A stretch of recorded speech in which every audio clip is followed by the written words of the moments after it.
The smell of sweat and effort filled the air, mixed with the steady rhythm of fists hitting pads and shoes shuffling across blue mats. It was a typical Thursday evening at Eastbrook Martial Arts Academy, where young fighters trained under bright lights and strict rules. But in the corner, just outside the light, was a figure most people barely noticed. James, the janitor. He came every day. Always early. Always quiet. Mid-60s, maybe older. Skin weathered like worn leather. A graying beard. And calm eyes that looked like they'd seen far more than he let on. He wore worn-out work boots and a faded maroon hoodie that had long lost its shape.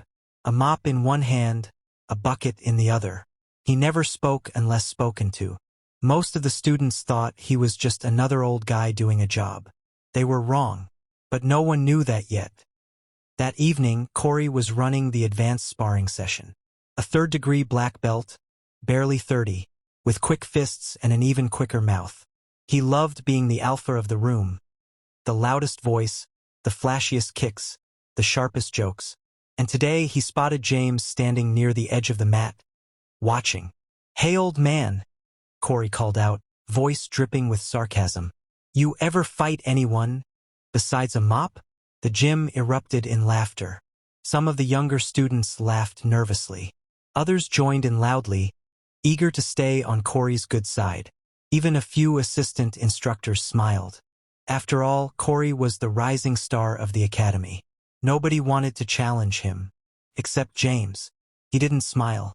Didn't respond right away. He just kept wiping the floor. Slow. Steady. As if Corey's voice didn't matter. But Corey wasn't done. He grabbed a pair of gloves and walked toward James.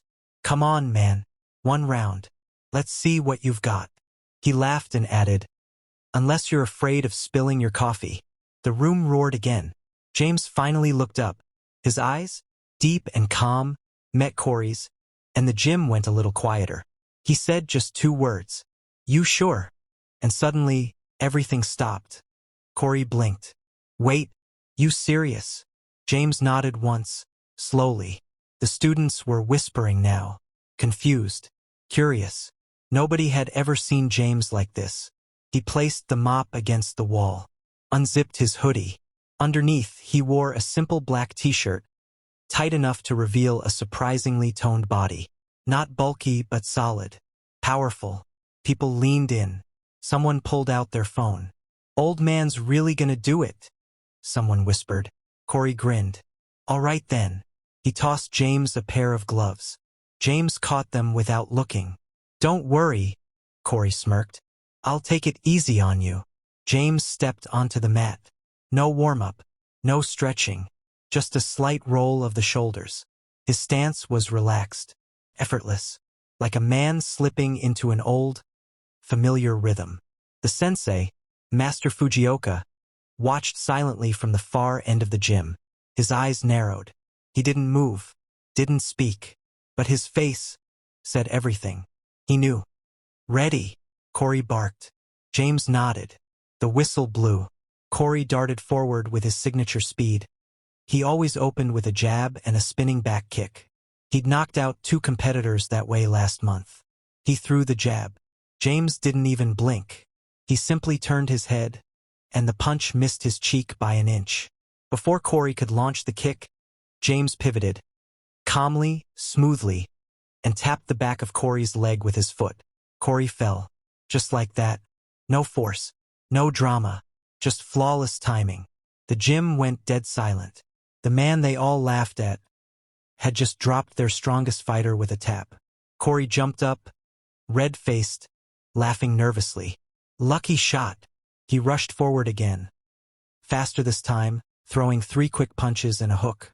James ducked, stepped aside, grabbed Corey's wrist midair, twisted, pivoted, and just like that, Corey was on the ground, his arm pinned behind his back. He struggled, gritted his teeth, but he couldn't move. Tap! 3 loud taps on the mat. The gym was frozen. Not a whisper, not a breath. The janitor just made the black belt submit. James let go and stood up slowly. Corey stayed on the ground, stunned. His ego shattered more than his body. Master Fujioka finally stepped forward. The entire room turned.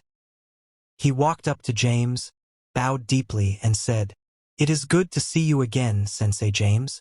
And then it hit them. He wasn't just a janitor. James had been a master instructor, once the head of a well-known dojo in another city. He held black belts in judo, karate, and aikido. He'd trained military officers, won championships in his youth. He left it all behind after losing his wife to cancer, and since then had chosen a quiet life, working in peace, helping from the shadows.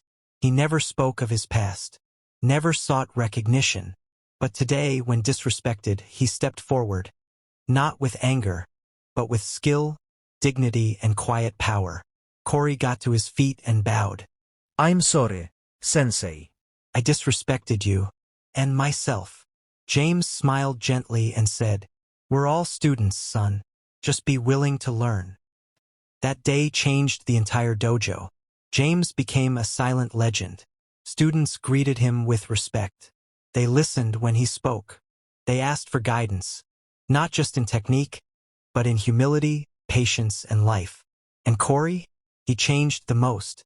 He started showing up early, training quietly, teaching with kindness.